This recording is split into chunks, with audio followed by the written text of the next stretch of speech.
Swali la Mheshimiwa Agnes Elias Hokororo, mbunge wa viti maalum. Mheshimiwa Mwenyekiti, nakushukuru. Naomba sasa swali langu namba 130 lipate majibu ya serikali. Majibu ya swali hilo, Mheshimiwa Waziri. Mheshimiwa Mwenyekiti, kwa niaba ya Waziri wa Nchi, Ofisi ya Waziri Mkuu TAMISEMI, naomba kujibu swali la Mheshimiwa Agnes Elias Hokororo, mbunge wa viti maalum kama ifuatavyo. Mheshimiwa Mwenyekiti, katika kutatua changamoto za mfumo wa mtandao katika maombi ya mikopo ya 10% kwa makundi maalum yakiwemo wanawake wa vijijini, serikali imechukua hatua zifuatazo. Kwanza, kuwezesha waombaji kufanya usajili wa maombi ya ana kwa ana, ambapo maafisa maendeleo ya jamii kupitia kamati za kata za huduma za mikopo huvisaidia vikundi visivyokuwa na uwezo wa kutumia mifumo ya kielektroniki wawezesha katika kupata mikopo.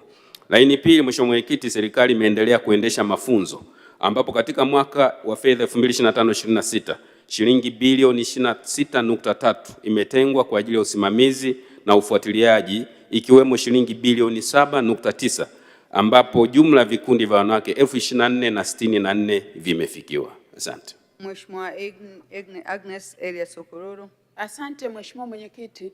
Pamoja na majibu mazuri ya serikali, nina maswali madogo mawili ya nyongeza.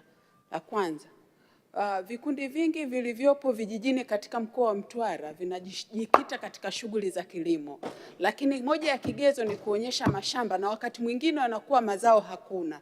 Je, serikali haioni haja ya kuondoa hicho kigezo na kuzingatia uzalishaji ili wanawake hao waweze kupata mkopo?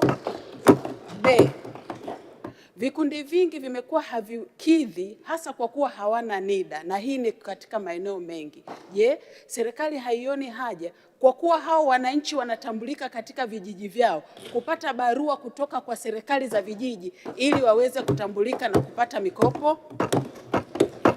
Jibu ya maswali hayo, Mheshimiwa Waziri. Asante sana Mheshimiwa Mwenyekiti. Mheshimiwa Mwenyekiti, nimpongeze sana dada yangu na katibu wetu Mheshimiwa Agnes Elias Hokororo, mbunge wa viti maalum Mtwara. Kwa kweli amekuwa akichapa kazi sana kuwasemea wananchi wa mkoa wa Mtwara na Watanzania kwa ujumla. Mheshimiwa Mwenyekiti, nianze kwa kumhakikishia Mheshimiwa mbunge kwamba tunafahamu kwa mujibu wa sheria, kanuni na miongozo ya mikopo ya 10% kuna maelekezo ya namna ya kuhudumia mikopo hiyo, na hasa muda wa kuanza kurejesha mikopo ya 10%. Na muda wa kuanza kurejesha mikopo hiyo unategemea aina ya shughuli. Wapo akina mama ambao ni wakulima na mara nyingine wanakopa kwa ajili ya shughuli za kilimo. Kwa hiyo tutaendelea kuhakikisha kwamba tunawapa muda, kwa sababu tunafahamu kilimo uwekezaji wake unachukua muda mpaka baada ya kuanza kupata mazao ili kuanza kufanya marejesho. Katika jambo hilo tutaendelea kuhakikisha tunalisimamia ili wapate grace period, na baada ya hapo waanze kurejesha mara mazao yanapokuwa yamefika msimu wake wa mavuno.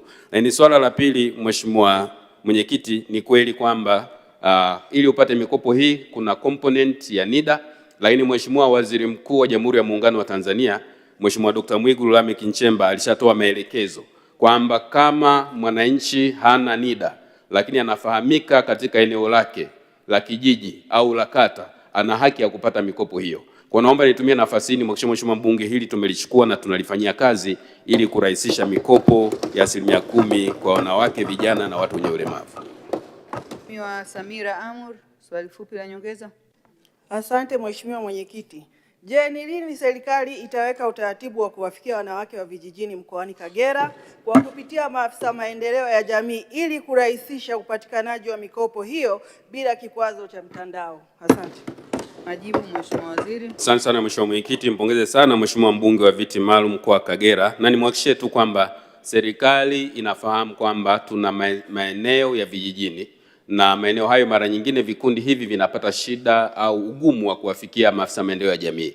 Jambo ambalo limefanyika, moja ni kuhakikisha kwamba maafisa maendeleo ya jamii wanafanya outreach, huduma mkoba, kwa maana ya kwenda kwenye vijiji na kwenye kata kwa ajili ya kutoa elimu, kuhamasisha na kuwawezesha vikundi maalum kupata mikopo. Lakini jambo la pili, tumeunda kamati za mikopo katika ngazi za kata, na kamati hizi zinahusika kuwafikia wananchi katika vijiji. Kwa naomba nimhakikishie Mheshimiwa mbunge tutaendelea kulisimamia hili, lakini tumelichukua kuongeza nguvu zaidi kwa mkoa wa Kagera na mikoa mingine ili kuhakikisha kwamba vikundi hivi vinafikiwa na maafisa maendeleo ya jamii na zile kamati za mikopo ili kutoa mikopo kwa ufanisi mkubwa zaidi.